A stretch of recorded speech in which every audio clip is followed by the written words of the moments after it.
Si tu es dev freelance bloqué entre 1 et 5K par mois et que tu te demandes pourquoi des développeurs moins bons que toi gagnent 3 fois plus, c'est sûrement parce que dans la tête des clients, tu restes un développeur interchangeable. Ok. Et même si tout le monde te dit de te nicher ou de différencier, tu as déjà essayé, on va se mettre d'accord, et ça ne fonctionne plus aujourd'hui. Ok. Et c'est pour ça que je vais te montrer exactement le système que j'ai mis en place et que je donne à tous mes clients développeurs pour sortir de leur marché saturé et devenir indispensable pour leurs clients. Excessivement important pour leurs clients, pas juste indispensable sur le marché. Derrière, je vais te montrer des méthodes ultra simples, pensées encore une fois pour les développeurs, donc pas besoin de devenir meilleur techniquement, tu le verras. Le but, c'est vraiment de mettre en place des systèmes qui fonctionnent et qui ont fonctionné, par exemple, qui ont permis à Wassim de passer de 0 à 24 000 euros par mois en l'espace de 3 mois. Tout ça avec le même système que je vais te montrer, sans devenir meilleur techniquement. Il était déjà très très bon comme la plupart des développeurs, mais juste en appliquant le système que je vais te montrer.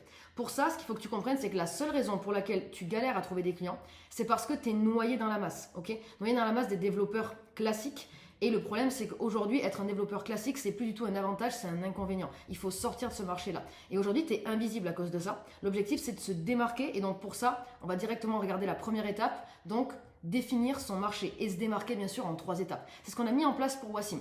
Il était noyé dans la masse complète des développeurs. Et voici comment il en est sorti. Première étape, définir un segment spécifique. Wassim, on a choisi quelque chose de très simple pour autant, des coachs et infopreneurs avec une expertise confirmée. Ce point-là est excessivement important, on va le voir par la suite parce qu'on va baser pas mal de choses sur le fait qu'ils aient une expertise confirmée. Et ensuite, un segment aussi précis avec une frustration réelle. C'est le mot qu'il faut retenir de toute cette vidéo, c'est la frustration. Tout est basé sur la frustration. Dès l'instant où vous trouvez une frustration qui va être, vous allez voir, exceptionnelle pour votre cible, vous allez pouvoir faire des choses merveilleuses dessus. Donc la deuxième étape, c'est quoi? Identifier cette frustration ignorée par les concurrents ou du moins qui est maltraitée par les concurrents. Beaucoup de concurrents, par exemple pour Wassim, c'est-à-dire qu'en gros, Wassim, il a un segment spécifique, une cible qui est coach et infopreneur avec une expertise confirmée. Cette cible-là a beaucoup de concurrents, ok? Il y a une valeur perçue qui est similaire entre eux. Donc, ce qu'on s'est dit, c'est, ok, ces gens-là, ils ont beaucoup de concurrents, ils ont une valeur perçue qui est relativement similaire, en fait, dans leur marketing, dans leur com. Et les outils de base, aujourd'hui, n'arrivent pas à les différencier pour autant. C'est-à-dire que quelqu'un ait un School, un Notion, un Slack, c'est devenu basique, c'est devenu classique. Il n'y a rien d'exceptionnel à ça. Et donc, on peut jouer sur ce point-là pour arriver à augmenter leur valeur perçue sans toucher pour autant à leur marketing. Okay, donc, on a vraiment touché une frustration bien particulière de cette cible-là. Et derrière, on a nommé la catégorie. C'est-à-dire que Wassim, il est sorti du titre de développeur. Il est littéralement devenu créateur d'écosystèmes propriétaires. Ça n'a strictement rien à voir. Et du coup, il n'est plus comparé et il n'a pas un TJM classique, vous le verrez, il a un TJM plutôt relativement élevé. Et donc, en faisant ça, il s'est extrait du marché. Il a créé sa propre catégorie et il n'est plus réellement comparable avec d'autres devs qui savent coder parce qu'il n'est même pas nommé comme dev. Il ne se nomme pas comme ça. Il n'est pas dev, d'accord? On le repart ici. Il est quelqu'un qui a créé un écosystème propriétaire, ça n'a plus rien à voir. Et en fait, quand tu crées ta propre catégorie, tu n'es plus comparé à personne, tu ne peux plus être comparé à personne. Et ça change absolument tout dans la tête, encore une fois, de la cible. Et après, du coup, avoir mis tout ça en place, ce qu'on a mis en place aussi, c'est une offre. Ça va avec, et une offre vraiment irrésistible, très dure à refuser. En gros, ce qui se passe ici, c'est que 90% des devs se plantent à ce niveau-là. Si tu construis ton offre n'importe comment, on va dire, ton service peut vite devenir un nice to have. Et c'est absolument tout ce qu'on veut pas. En fait, la plupart des devs, je l'ai remarqué, ils construisent leur offre sur la transformation. Parce que aujourd'hui, on nous répète H24 qu'il n'y a que la transformation qui compte. Sans régler une frustration majeure. Et ça, c'est vraiment un énorme problème. Et là, je vais vous expliquer pourquoi. Parce qu'il y a une incompréhension sur le marché à ce niveau. Pour vous donner un exemple concret, comme ça vous le verrez directement, je vais prendre un exemple, imaginons, on se serait basé uniquement sur la transformation pour Wassim, mais il aurait pu dire concrètement, je te crée une app qui va centraliser tes données au même endroit. Ce qui est une promesse qu'on voit partout sur LinkedIn, Insta, hein, c'est la promesse du moment. Beaucoup d'outils peuvent le faire, pas besoin d'une app pour ça.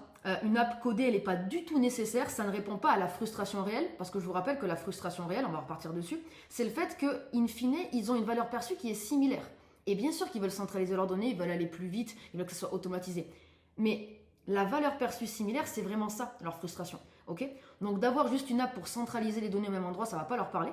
Et le problème, c'est que du coup, on ne touche pas à la frustration réelle.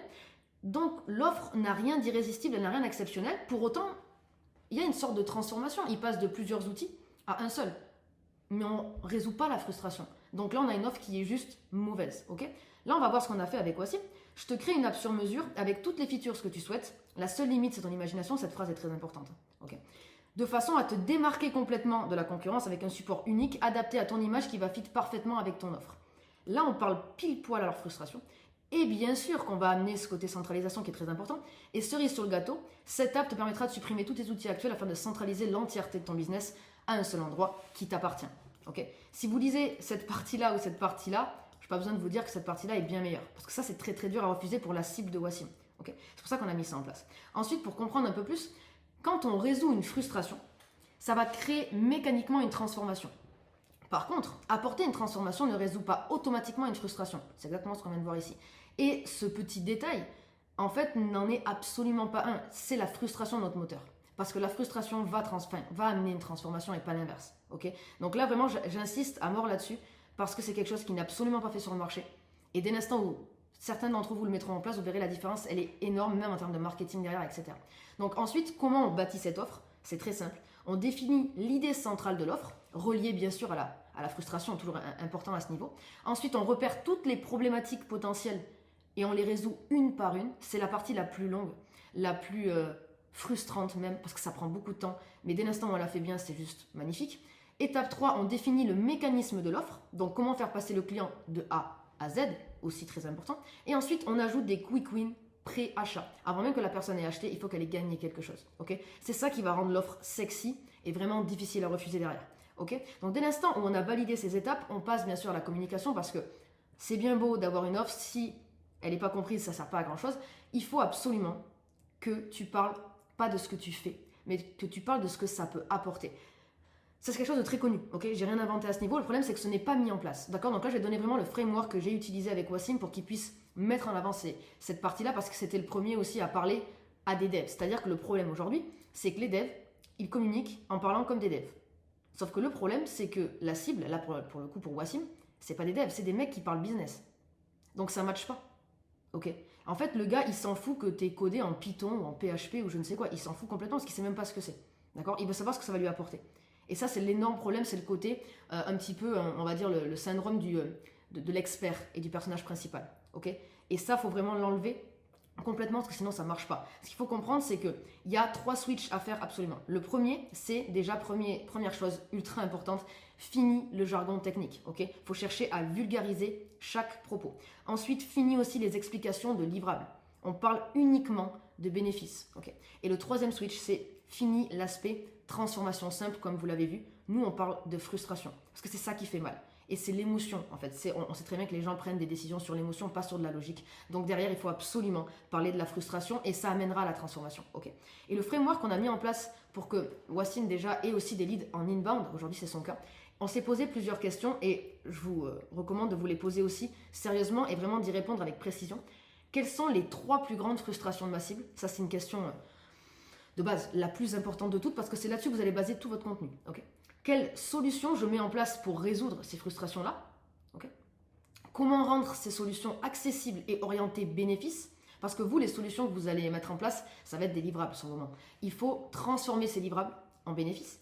Derrière, quel format parle le plus à ma cible? Est-ce que c'est un format écrit, vidéo? Est-ce que c'est un format, par exemple, avec un carrousel, avec des images? Est-ce que c'est un format qui va être plus, on va dire, textuel et vidéo? Il faut regarder un petit peu ce qui plaît le plus à votre cible. Et derrière, comment créer 10 posts sous différents angles? Différents angles, c'est quoi? Un angle storytelling, un angle cas client, un angle valeur, un angle crédibilité. On peut parler en fait du même sujet de 10 manières différentes et il ne sera pas du tout compris de la même manière. Donc ne cherchez pas à trouver de nouvelles idées.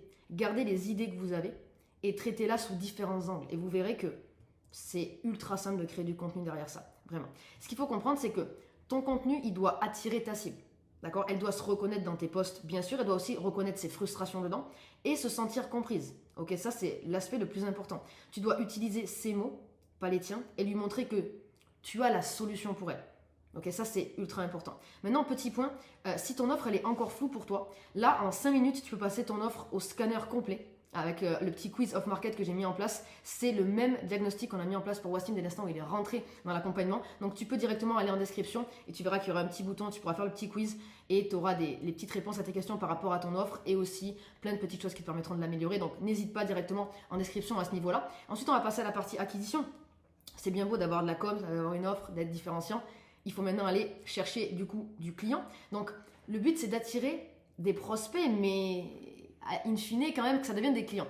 Donc en soi, il faut aller vraiment les chercher et on a adapté la prospection de Wassim pour simplifier son acquisition. Okay, je l'ai vraiment adapté à cet aspect dev qu'il avait pour que ça soit le plus simple possible pour lui. Okay, donc ce qu'on a mis en place, c'est très simple, c'est une stratégie un peu low friction. Okay, donc en gros, premier message, c'est vraiment le sondage. Donc ça, c'est un message type que Wassim utilise. Vous allez voir les stats qu'il a juste après avec ce message. Donc là, c'est cadeau. Okay, je vais vous le dire directement, mais hello prénom, merci pour l'acceptation quand la personne, par exemple, vous avez fait une demande de cours, la personne a accepté. Donc là, c'est sur LinkedIn, je précise.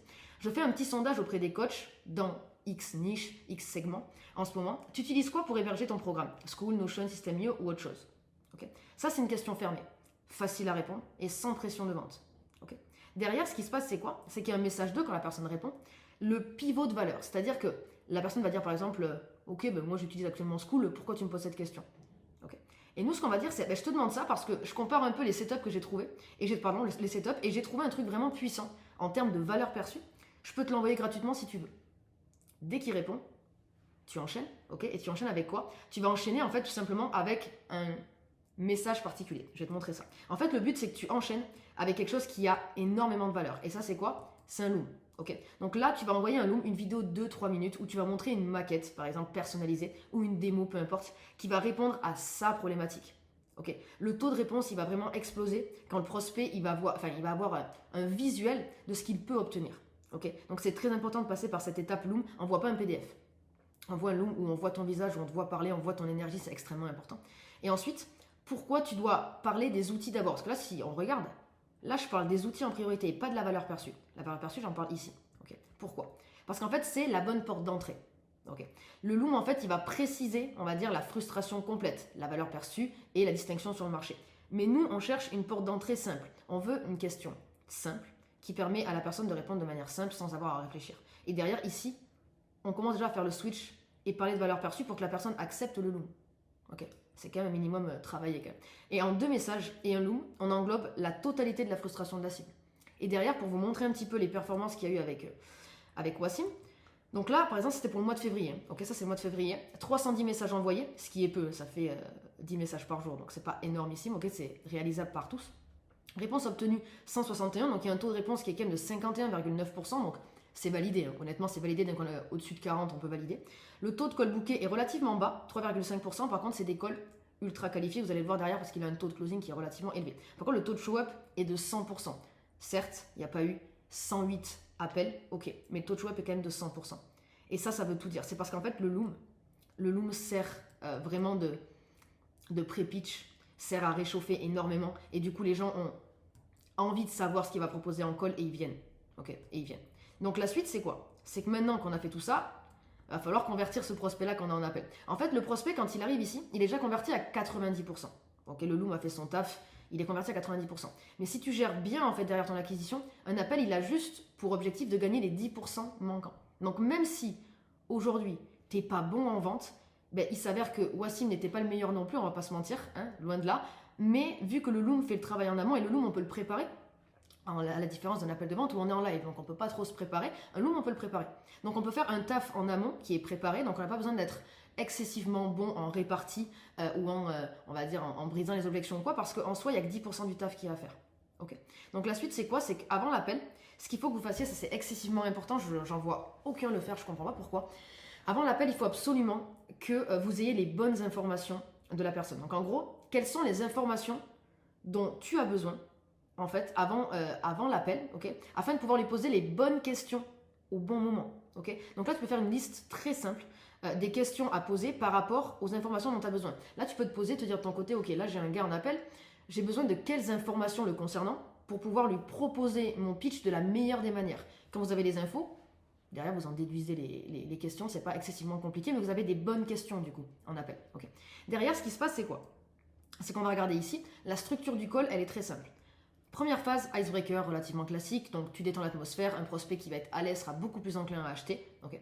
Phase 2, question qu'on vient de voir. Donc, récolte les informations nécessaires pour l'étape suivante. L'étape suivante, c'est le bourrage de crâne. On va en parler ici. Donc, bourrage de crâne, ça, c'est une partie assez particulière. C'est une phase de pré-pitch vraiment stratégique qui a pour but d'éduquer le prospect avant de donner le prix, avant de nous pitcher de manière à ce qu'il soit déjà convaincu en fait que c'est fait pour lui. Derrière la phase de pitch, présentation axée sur les bénéfices, et la phase objection. Donc de base, honnêtement, si les étapes sont bien respectées, celle-ci là, il n'y a quasiment pas d'objection, c'est plus des questions portées sur un intérêt. Donc la personne qui a un intérêt va poser des questions pour savoir exactement ce qu'il en est. Okay, donc ça reste quelque chose de relativement simple à mettre en place. Okay, donc la suite c'est quoi? Le bourrage de crâne, pour vous expliquer un petit peu en quoi c'est fait, il y a 3 points qu'il faut regarder. Le premier point c'est que ce qu'il faut comprendre, c'est que la personne, quand vous allez lui poser des questions, elle va par nature se justifier sur ce qu'elle a déjà mis en place et pourquoi c'est bien pour elle. Ça c'est la nature humaine. Donc l'objectif c'est que vous lui montriez déjà en quoi ce qu'elle a fait jusqu'à présent et ce qu'elle compte continuer de faire peut-être, c'est voué à l'échec. Donc là il faut multiplier les outils, que les outils par exemple vont fragiliser la data et faire fuir tes clients premium. Par exemple, on va marteler un peu cette idée-là pour que la personne se dise ouais, c'est peut-être pas la meilleure des décisions. Ensuite, le point numéro 2, c'est qu'on va montrer comment le marché évolue. Ok, donc on va dire mais là le marché évolue de telle manière. Et si tu suis pas en fait ce que le marché fait, malheureusement tu vas te retrouver à la traîne en fait. Donc là on peut dire si une app cite sans une app propre, pardon, tu n'es plus crédible face à la concurrence parce que eux, ce que je te propose là, moi j'ai des appels avec des concurrents à toi dans 2 jours. Hein, et moi je vais leur mettre en place. Donc tu auras une énorme différence en termes de valeur perçue à cause d'eux. Okay. Et derrière, pourquoi ta méthode est la seule solution logique? Là, l'objectif de ce bourrage de crâne, c'est quoi? C'est de, avant de pitcher, de montrer à la personne en quoi ce que vous faites, c'est typiquement ce dont il a besoin. On va lui bourrer le crâne, entre de grands guillemets, d'accord, c'est très vulgarisé, mais on va lui bourrer le crâne en lui montrant que ce qu'il a mis en place là, c'est pas la bonne solution, que la meilleure solution, ça serait ça, et ça, entre guillemets, c'est exactement nous, notre pitch et notre produit. Donc, vu qu'on lui en aura parlé avant de pitcher, quand on pitch, ben, la personne, elle va se dire quoi? Elle va se dire, mais c'est exactement ce qu'il me faut. Bien sûr, ça fait un quart d'heure qu'on te répète la même chose juste avant. Donc, ça rentre dans ton crâne. Okay, ça, pour moi, c'est l'élément le plus important à garder en tête dans un appel de vente. C'est-à-dire que si on laisse la personne être persuadée que ce qu'elle a fait jusqu'à présent et ce qu'elle compte continuer de faire, c'est la bonne chose, elle ne prendra jamais votre produit.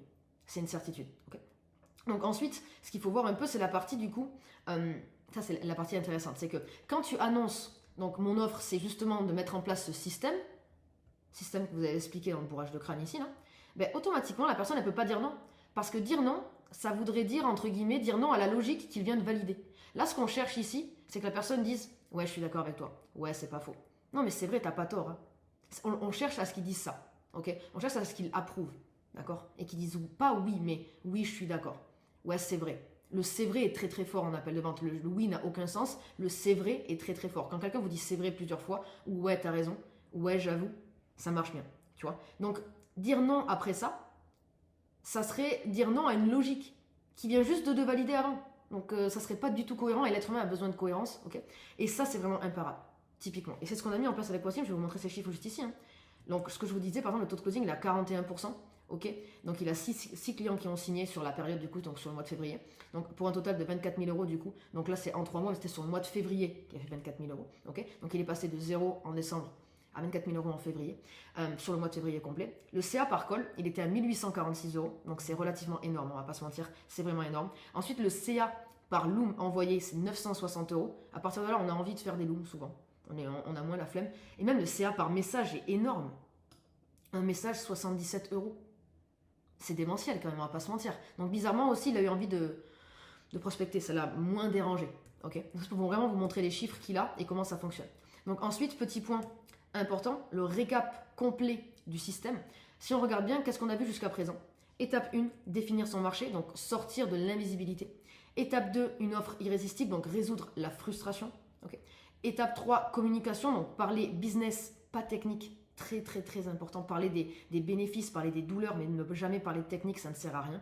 Ensuite, étape 4, acquisition directe, message plus loup. Et étape 5, conversion. Donc, closer avec méthode. Ok, excessivement important. On arrive à la fin de cette vidéo. Je te remets ici le petit quiz. Vraiment, c'est la petite dernière étape, mais ça peut identifier où ça bloque pour toi et surtout t'expliquer pourquoi et te donner des tips pour que tu puisses avancer. Donc là, vraiment, ça peut être énorme pour toi. C'est en description directement. Tu pourras directement le voir en description et cliquer sur le petit bouton. Tu tombes sur le quiz, tu remplis tout ça et tu auras la réponse à toutes tes questions et on se retrouve dans une prochaine vidéo.